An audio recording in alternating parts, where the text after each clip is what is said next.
अस्सलाम वालेकुम। मैं हूं तौकीर अहमद और आप देख रहे हैं बेग टीवी। तो आज मैं जाबिर भाई से बोला था कि आज चैनल की होस्टिंग मैं करूंगा। तो जाबिर भाई आपका बहुत शुक्रिया टाइम देने के लिए। तो आपसे 2-3 सवाल पूछने हैं। पहला सवाल, श्योर। आपके ख्याल में मोहब्बत सिर्फ एक बार होती है या नहीं बार बार होती है? तौकीर अहमद, थैंक यू, शुक्रिया। अस्सलाम वालेकुम नाज़रीन। आज तौकीर ने मुझसे इजाज़त मांगी थी। ये नॉर्मली कैमरे पे होता है, तो इसने मुझसे रिक्वेस्ट की थी कि ये एक प्रोग्राम को होस्ट करेगा और मुझसे कोई 2-3 सवाल इसने पूछने थे। तो मैंने कहा चलो आज कैमरा ऑन करो, आज तुम होस्टिंग करो, सवाल पूछो, मैं जवाब देता हूँ। तो तौकीर, आपने जो पहला सवाल पूछा है, ये सवाल बहुत सारे लोग बहुत मरतबा बहुत बड़े बड़े उस्तादों से, दानश्वरों से, राइटर्स से ये सवाल पूछ चुके हैं। मोहब्बत एक बहुत बड़ा फजल है, एक बहुत बड़ी नेमत है। ये खुशकिस्मत लोगों पर ये उतारी जाती है, ये खुशकिस्मत लोगों को मिलती है ये नेमत। जहाँ तक ये सवाल है कि मोहब्बत एक मरतबा होती है या बार बार होती है, तो ये बात भी बड़ी बारीक है, ये समझने वाली है बात कि मोहब्बत एक ही दफ़ा होती है और इंसान को चीज़ एक दफ़ा ही अता होती है। सही। जो बार बार का जिक्र है वो चेहरे होते हैं जिनको हम बांटते हैं मोहब्बत।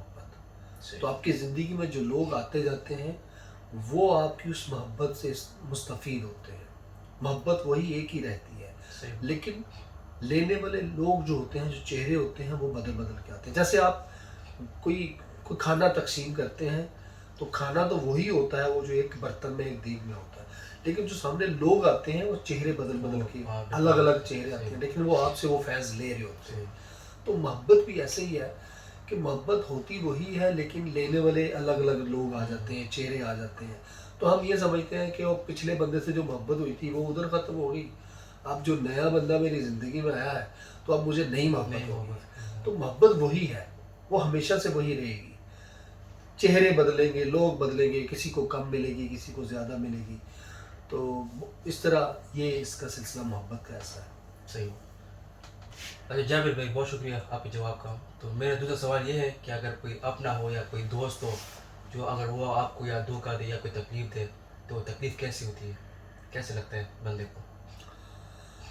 अच्छा, ये भी बड़ा इंपॉर्टेंट क्वेश्चन है और ये आम रूटीन में हमारी रोज़मर्रा लाइफ में ये चीज़ें हमें फेस करनी पड़ती हैं, अपने रिश्तेदारों में, दोस्तों में, बहन भाइयों में, घर के लोगों से, आप जहाँ पे जॉब करते हैं आपके कोलीग्स के थ्रू, ये सारी चीज़ें। तो ये रोज़मर्रा रूटीन में ये चीज़ आम होने वाली चीज़ है।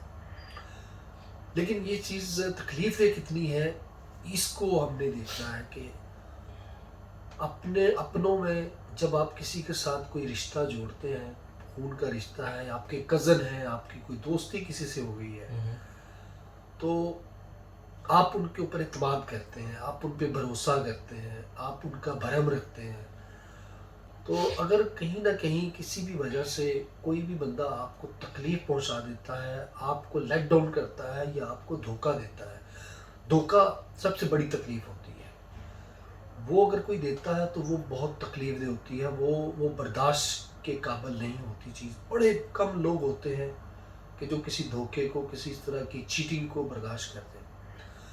वो ऐसे ही समझ लें कि अगर कोई बंदा आपके सामने बैठा आपको खंजर का वार मारता है, ज़ख्म लगाता है या गोली मार देता है, उसका कोई ज़ख्म लगाता है, तो वो ज़ख्म बर्दाश्त के काबिल होता है या वो भर जाता है दोबारा से। लेकिन अगर कोई बंदा आपको लेट डाउन करता है, किसी की नज़रों में गिराता है या आपके साथ धोखा करता है, फ्रॉड करता है, आपका दिल तोड़ता है, तो आपके एतमाद को कुचल देता है, तो वो जो भरम आपने रखा होता है ना, वो आपको तकलीफ देता है कि एक बंदे पे मेरा इतना भरोसा, ट्रस्ट था। आप अपने भाई पे ट्रस्ट करते हैं, आपका सगा भाई है, लेकिन आपका भाई आपको चूना लगा रहा है, आपको डॉज कर रहा है, आपके पैसे मार रहा है, किसी का धोखा दे रहा है, आपका अपना खून। तो जब कभी आपको पता चलेगा कि यार मेरा अपना सगा भाई भी मेरे साथ ये कर रहा है, तो वो आपको बड़ी तकलीफ होगी। आपने किसी से दोस्ती की है, वो दोस्ती का जो रिश्ता है वो अगर आपको किसी तीसरे बंदे की वजह से धोखा दे दे, लेट डाउन कर दे, आपका भरम न रखे आपकी मोहब्बतों का, आपके खुलूस का, तो वो अमल बड़ा तकलीफ होता है। और इससे अल्लाह से दुआ मांगनी चाहिए कि کسی کو اس طرح کا دھوکہ یا اس طرح کے دوست نہ ملے. تو ہمیں احتیاط کرنی چاہیے. دوستی بناتے وقت، رشتے بناتے وقت اپنے خون کے رشتوں میں بڑی احتیاط سے چلنا چاہیے، انہیں پیار سے رکھنا چاہیے. تو یہ چیزیں زندگی کا حصہ ہے، لیکن پھونک پھونک کے قدم رکھنے انسان کو بڑا محتاط رکھتی ہیں اور بڑا کامیاب کرتی ہیں. جاوید بھائی آپ کا بہت شکریہ جواب دینے کا. Thank you. اور ناظرین اگر آپ کو ویڈیو پسند آئی تو لائک کریں، شیئر کریں، اور اپنے فیملی ممبرز یا فرینڈس کو ان کو بھی بتائیں کہ چینل کو سبسکرائب کریں. Thank you.